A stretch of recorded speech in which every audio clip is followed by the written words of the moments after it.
하나님께서 우리를 부르셨고 지금 이 시간에도 부르고 계심을 여러분 믿으십니까? 모든 이야기 속에는 주인공이 있습니다. 성경에 나오는 사건이나 이야기들 속에서도 주인공은 반드시 있습니다. 그런데 그 이야기들 속에는 주인공만 있는 것이 아닙니다. 주인공이 있다면 그 주인공과 같이 그 이야기를 만들어가는 조연들, 엑스트라들도 같이 있죠. 뿐만 아니라 우리가 그 역을 맡는다면 내가 맡을 수 있는 역할의 그런 자리도 있고 맡을 수 없는 역할도 있습니다. 그리고 맡지 말아야 할 그러한 역도 있습니다. 오늘 읽은 비유 말씀을 우리가 가진 연극의 대본이라고 생각을 한다면 여기에 등장하는 인물 중에 우리가 맡을 수 있는 역이 있고 맡지 말아야 하는 그러한 역이 있는 것을 볼 수 있습니다.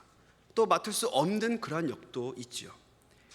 우리가 맡아야 할 역은 오늘 본문 속에서 무엇일까요?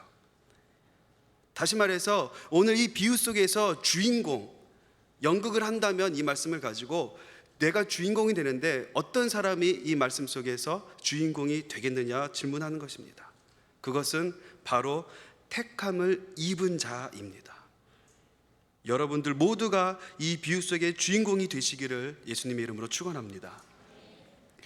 본문의 혼인잔치와 예복의 비유는 2절에서 말하고 있는 것처럼 어떤 임금이 자기 아들을 위해서 혼인잔치를 베푸는 자리였습니다. 그러나 비유 속에 등장하는 손님들은 혼인잔치에 오기를 싫어하고 거부하고 오히려 그 초청하러 온 그 종들을 잡아다가 모욕하고 죽이는 일들을 벌입니다. 그것 때문에 종을 보냈던 임금은 화가 나서 군대를 급기야 보내는, 그래서 자기의 종들을 죽였던 그 살인한 자들을 진멸하고라고 표현하고 있죠. 그리고 그 동네를 불사르는 그러한 벌을 내립니다. 그러면서 하시는 말씀이 14절에 나와 있습니다. 청함을 받은 자는 많되 택함을 입은 자는 적으니라. 생각해 봅시다. 거지가 이렇게 길에 다니는 어떤 홈리스가 내가 어디 이렇게 좋은 자리를 만들어 놨으니 오라고 초대합니다. 또 어느 한 나라의 임금이, 나라의 대통령이, 높은 사람이 저를 초대합니다. 이 초대가 서로 같을까요? 다를까요? 당연히 다릅니다.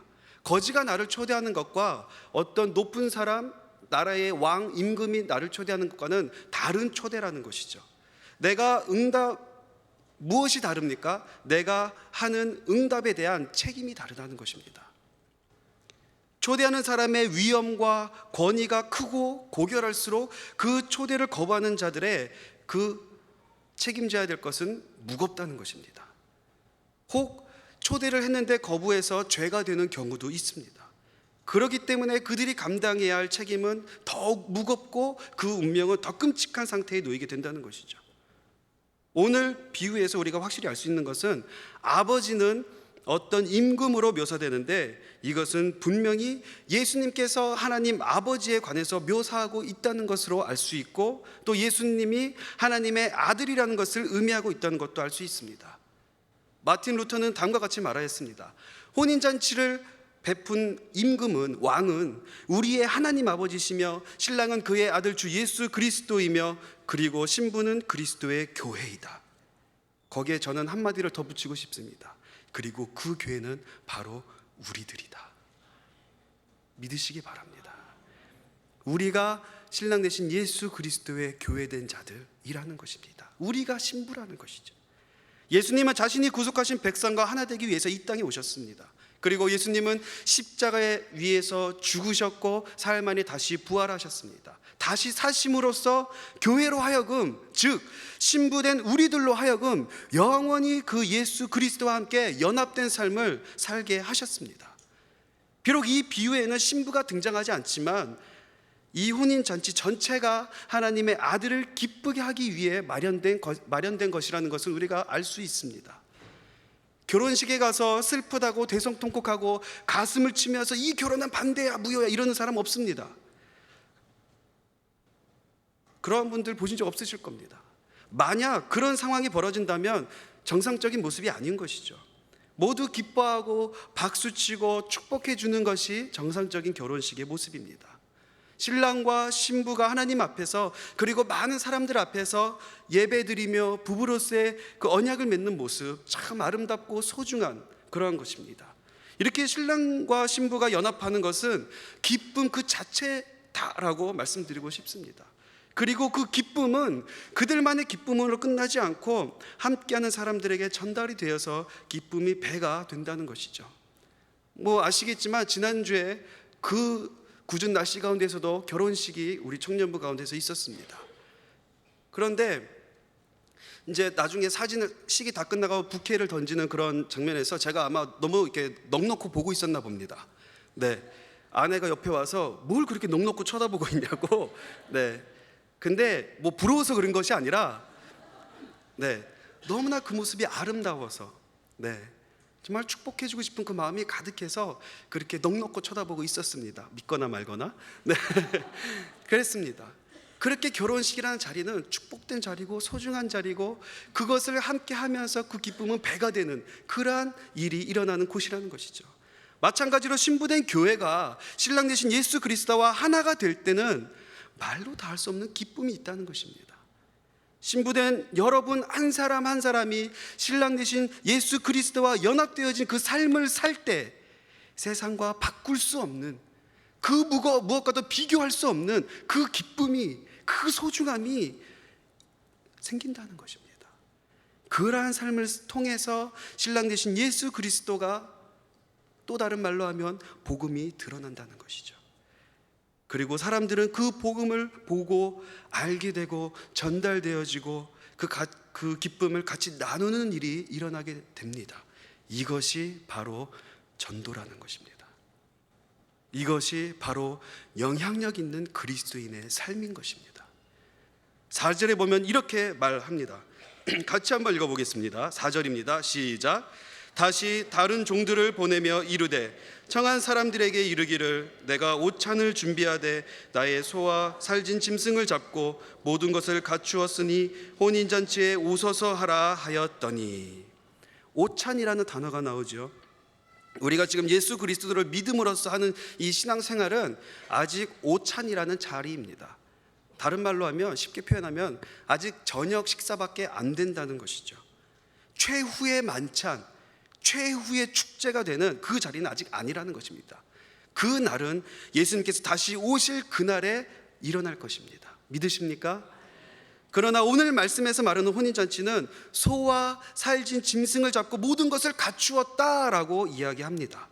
질적으로 굉장히 뛰어나고 양적으로 풍성한 것을 말하고 있는 것을 우리가 볼 수 있습니다. 그래서 많은 손님들을 매우 즐겁게 할 수 있다는 것이죠. 많은 사람들이 함께 즐겁게 기쁨이 가득한 그러한 상황 속에서 지낼 수 있다는 것이죠. 지금 예수님께서 이 비유를 통해서 말씀하시고자 하는 목적 중에 하나는 혼인잔치와 같은 이 큰 기쁨을 통해서 예수 그리스도 복음의 완전한 은혜를 알려주시고자 하시는 것입니다.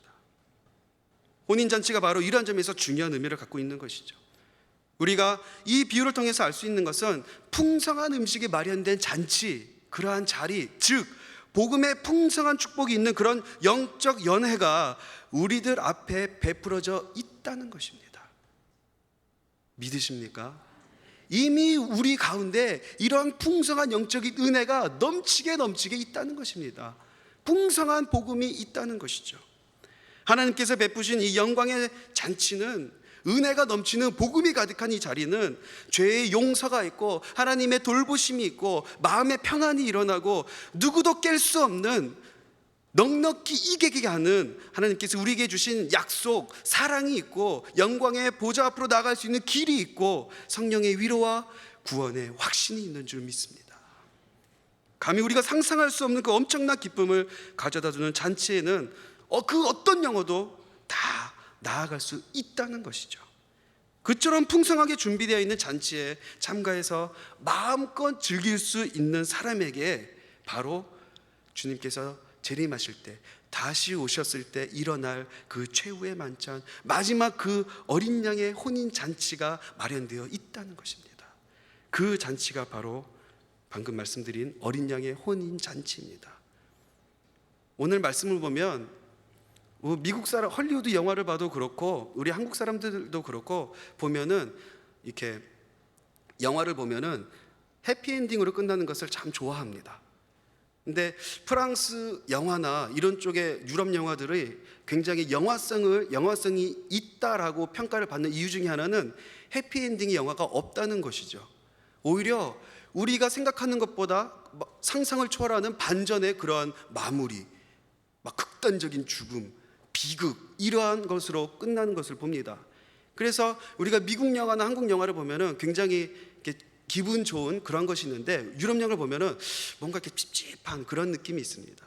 근데 오늘 말씀을 보면은 오늘 이 비유가 아주 기분 좋은 그런 비유로 그 이야기가 끝이 나지 않는다는 것입니다.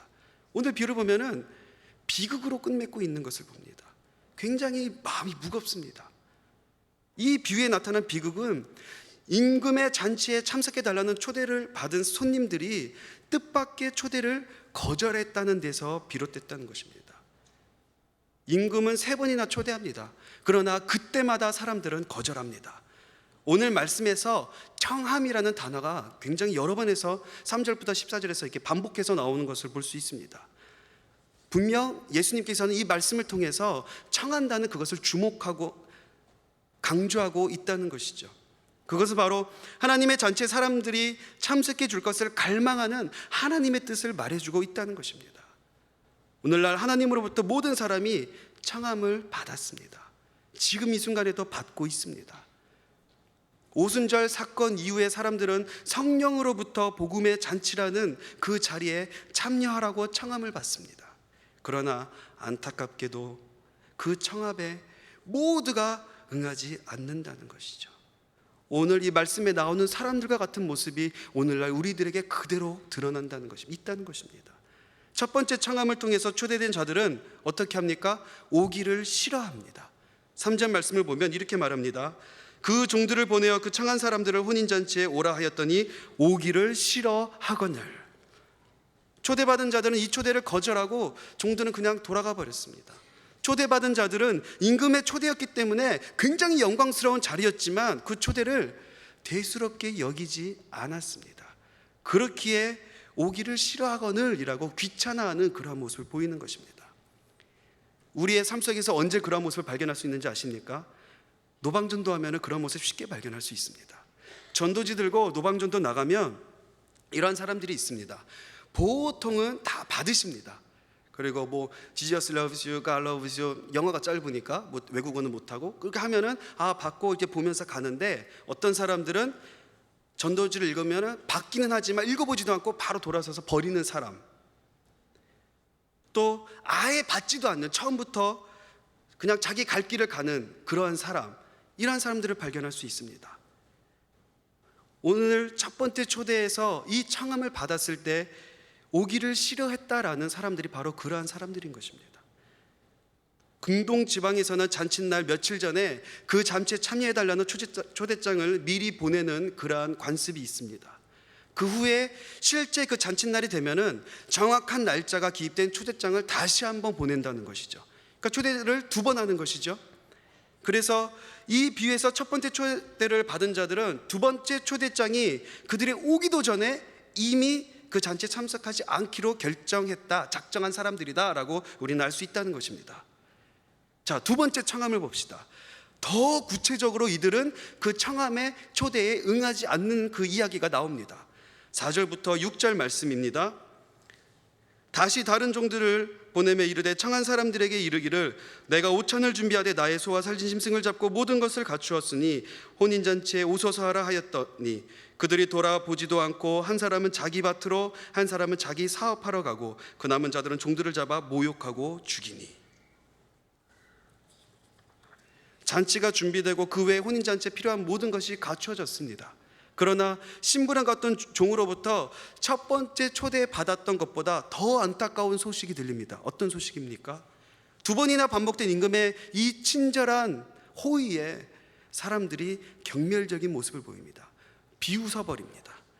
무관심으로 일관했던 것이 더 나아가서 경멸까지 나가는 모습을 봅니다. 그들은 돌아보지도 않고 제 갈 길로 가는 모습을 봅니다.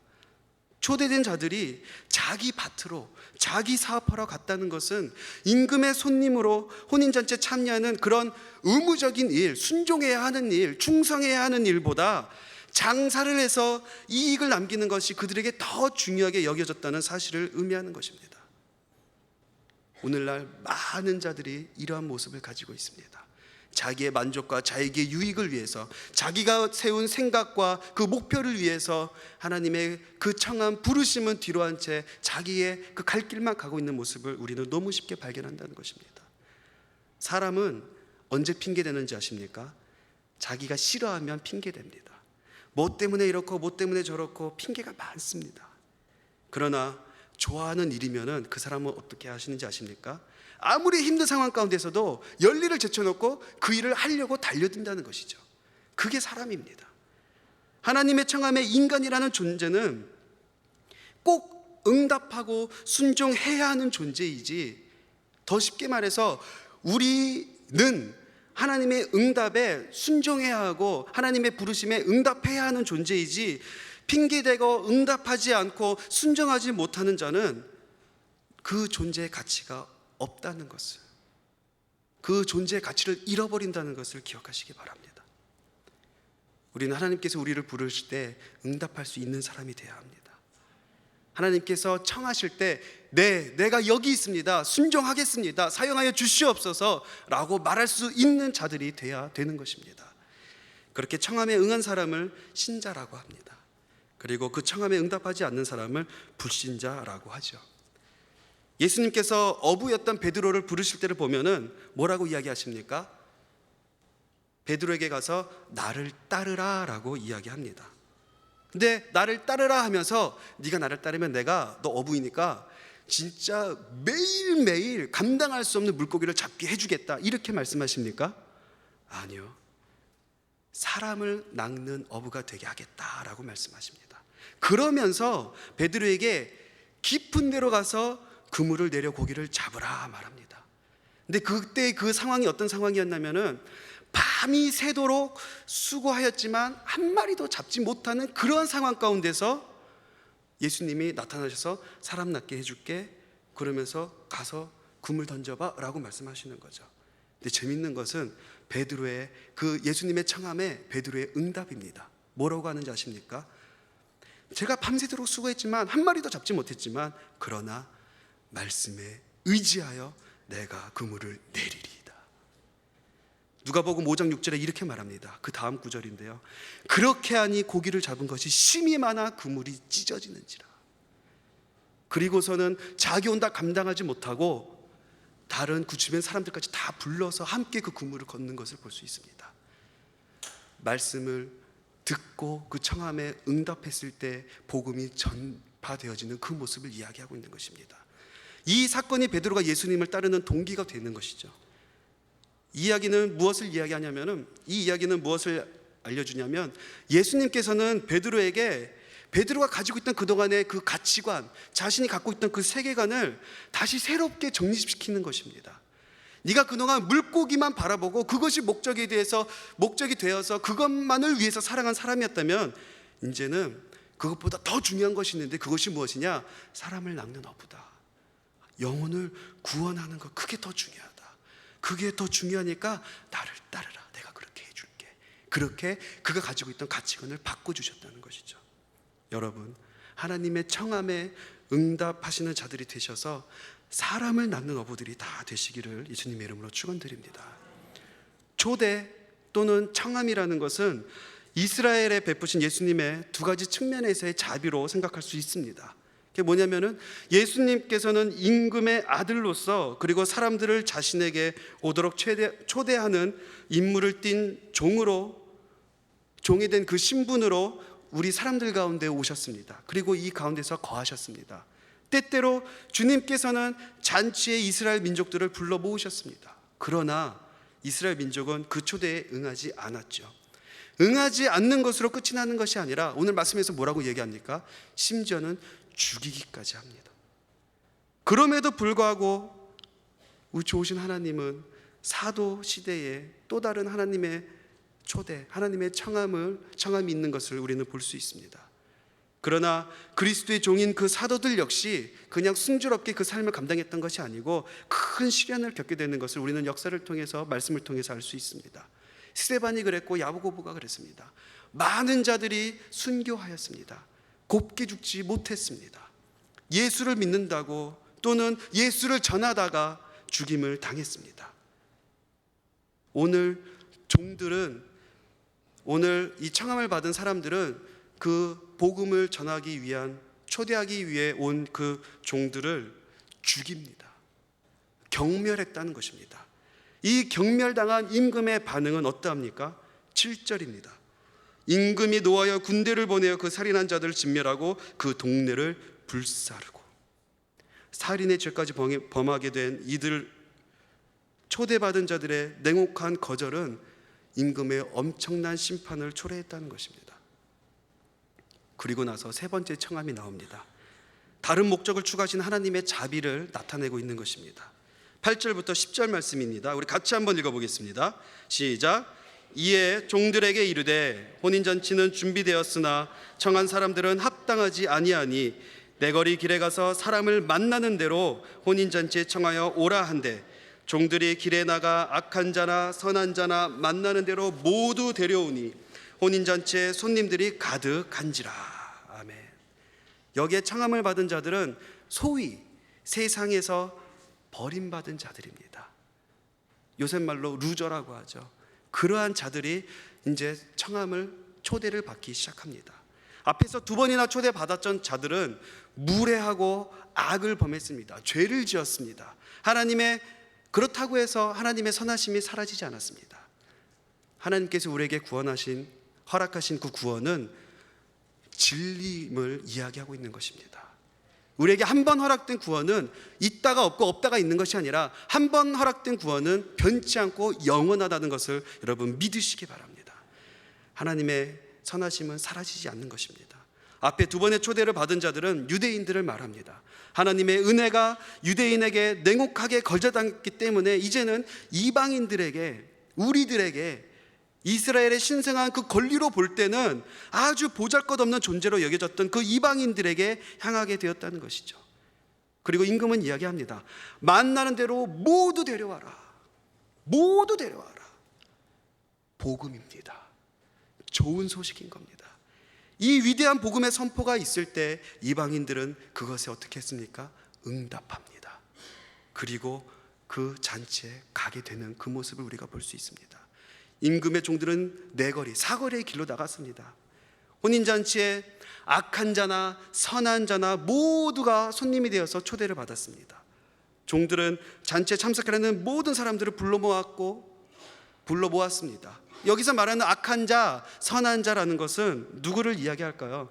이것은 어떤 사회의 모든 구석에서 평범한 말로 선한 자, 악한 자라고 이야기하는 것이고, 또 어떤 면에 있어서는 덕 있는 자, 또 그 반대는 사악한 자라고 표현할 수도 있는 것입니다.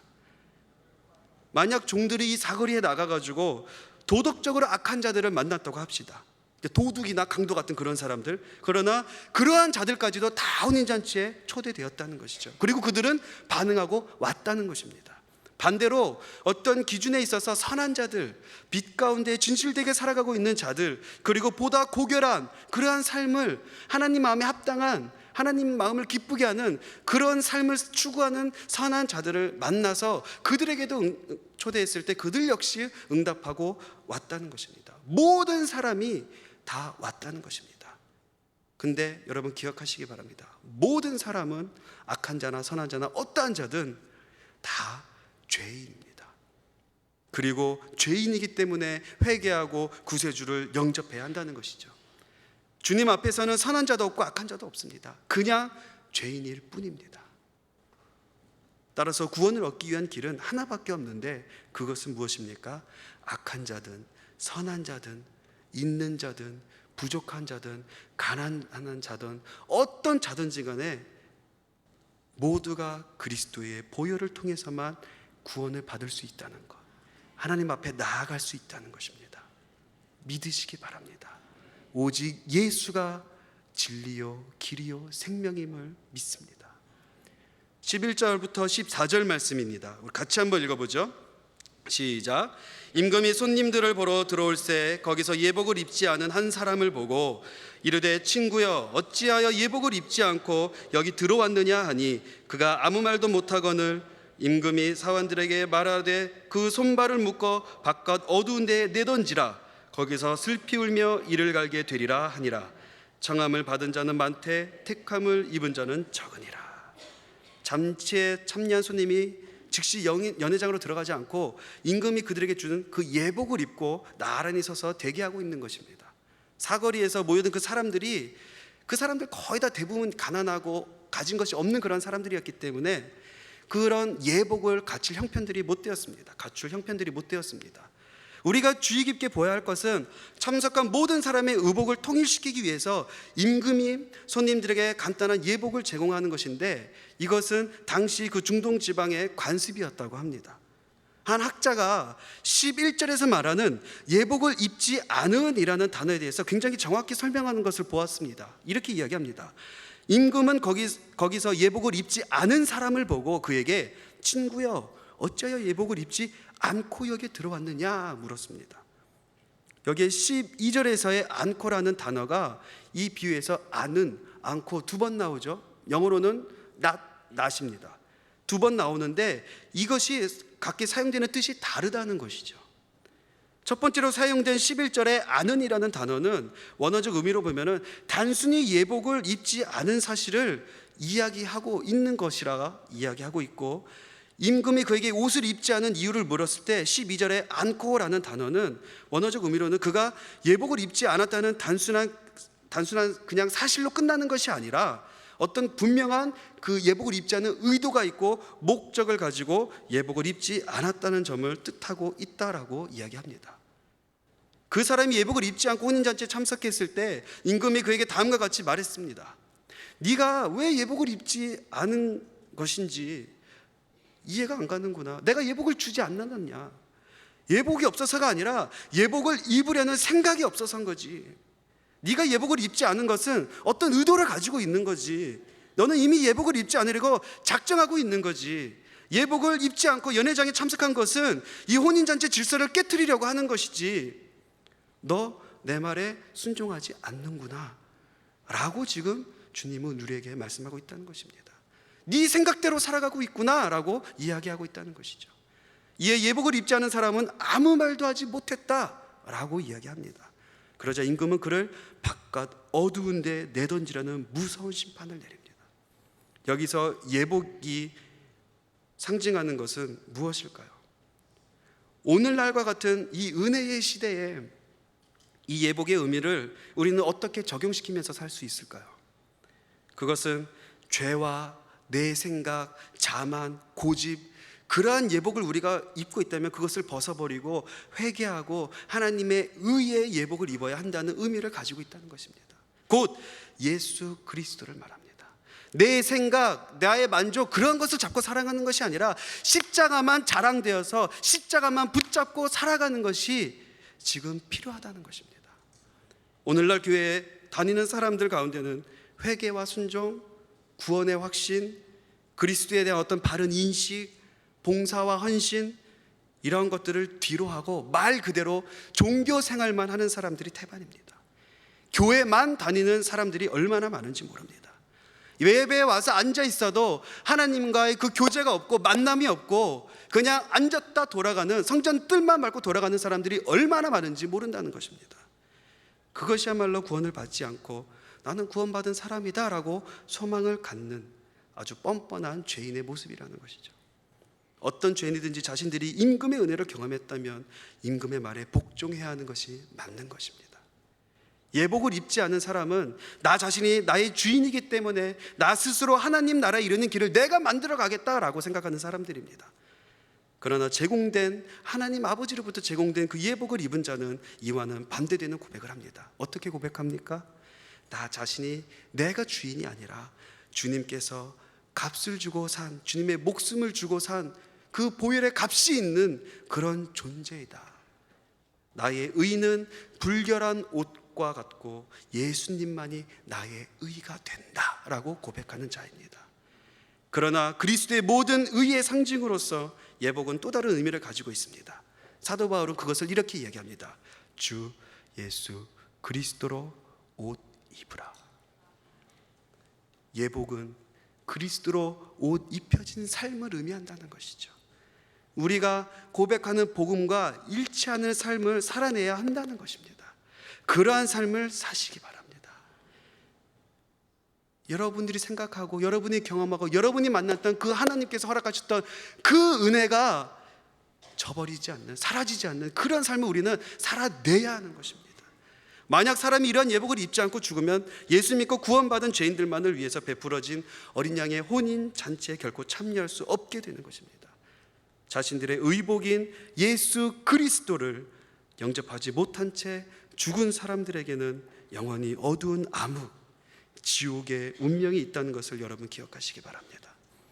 예수님께서는 비유를 통해서 말씀하십니다. 청함을 받은 자는 많되 택함을 입은 자는 적으니라.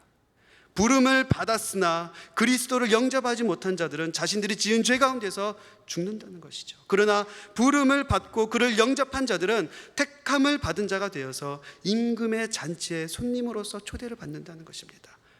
어린 양의 혼인잔치입니다. 하나님의 택함을 받은 자들, 자기 아들 예수를 구세주로 영접함으로 주님으로부터 의롭다함을 받은 자들, 그래서 이들은 축복받은 자들인 것입니다. 돈이 축복이 아니라, 사람이 축복이 아니라, 어떠한 학벌이 축복이 아니라 내가 예수 그리스도를 구주로 믿고 하나님의 자녀가 되었다는 것, 하나님의 그 어린 양의 혼인잔치에 들어갈 수 있는 그 자격이 주어졌다는 것, 그것이 진정한 축복임을 여러분 기억하시기 바랍니다. 우리들에게는 영생을 위해서 준비할 수 있는 은혜의 시간이 오늘처럼 두 번 반복되지 않습니다. 점점 주님 오실 날은 다가오고 있습니다. 이때 예복을 입고 어린 양의 혼인잔치에 참석하라는 하나님의 마지막 초청이 우리 모두에게 들려지고 있습니다. 누가 그 초청에, 그 청함에, 그 부르심에 마음을 다해서 응답하시겠습니까?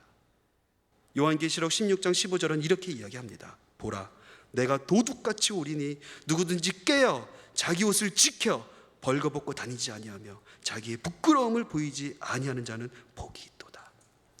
예복을 입고 진정한 복 있는 자들이 다 되시는 우리 퀸즈 장로교회 온 성도들이 다 되시기를 예수님의 이름으로 축원드립니다. 기도하겠습니다.